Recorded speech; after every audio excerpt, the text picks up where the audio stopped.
India కూటమి తరపున ఉపరాష్ట్రపతి అభ్యర్థిగా జస్టిస్ సుదర్శన్ కాసేపట్లో నామినేషన్ దాఖలు చేయనున్నారు.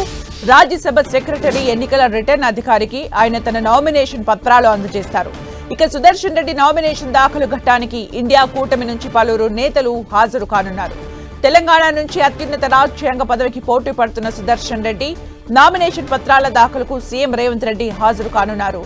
అలాగే కాంగ్రెస్ కు చెందిన ముఖ్యమంత్రులతో పాటు ఇండియా కూటమికి చెందిన కీలక నాయకులు అంతా ఈ కార్యక్రమానికి హాజరు కానున్నారు.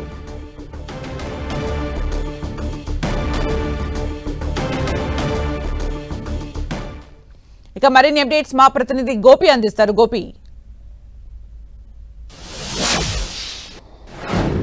సుమిత్ర, ఇండియా కూటమి అభ్యర్థి 11:30 ఈరోజు నామినేషన్ దాఖలు చేయనున్నారు. అయితే నిన్న ఆయన సెంట్రల్ హాల్లో ఇండియా కూటమి ఎంపీలకు కూడా తనకు ఓటు వేయాల్సింది కూడా విజ్ఞప్తి చేయడం జరిగింది. మల్లికార్జున ఖర్గే ఉపరాష్ట్రపతి అభ్యర్థి సుదర్శన్ రెడ్డిని ఎంపీలకు పరిచయం చేయడం జరిగింది. ఆ తర్వాత ఆయన ఈ యొక్క పదవికి తాను ఏ విధంగా అర్హుడో, తనకు ఎందుకు ఓటు వేయాలో అంటూ కూడా ఆయన ఎంపీలకు వివరించే ప్రయత్నం చేశారు. ఇప్పటికే నిన్న ఎన్డీఏ కూటమి అభ్యర్థి సిపి రాధాకృష్ణన్ ఆయన నిన్న తన నామినేషన్ను దాఖలు చేయడం జరిగింది. ఈరోజు 11:30 ఇండియా కూటమి అభ్యర్థి సుదర్శన్ రెడ్డి తన నామినేషన్ను దాఖలు చేయనున్నారు. అయితే ఉపరాష్ట్రపతి ఎన్నిక దాదాపు ఎన్డీఏ అభ్యర్థికి ఖరారు అయ్యే అవకాశాలు ఎక్కువగా కనపడుతున్నప్పటికీ ఇటు తెలుగు రాష్ట్రం నుంచి వచ్చిన సుదర్శన్ రెడ్డి కూడా గతంలో ఢిల్లీలో సుప్రీంకోర్టులో న్యాయమూర్తిగా పనిచేశారు. ఆయనకు సుదీర్ఘ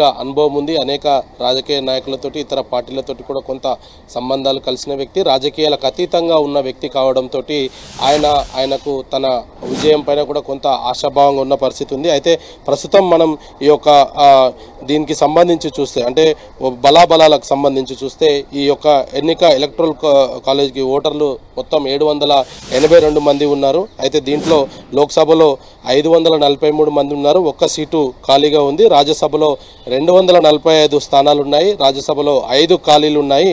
ఉపరాష్ట్రపతి ఎన్నిక గెలవాలంటే 392 మంది ఎంపీలు ఓటు వేయాల్సి ఉంటుంది.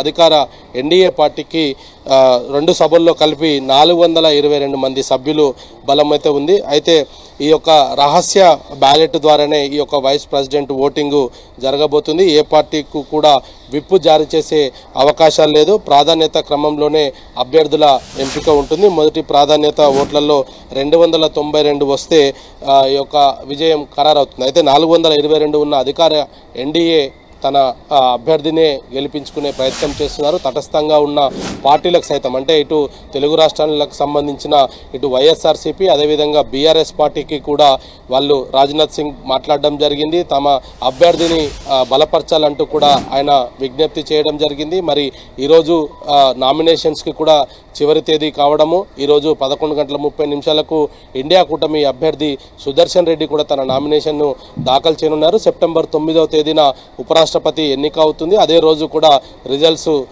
అనౌన్స్ చేస్తారు. Sumitra, thank you Gopi for the updates.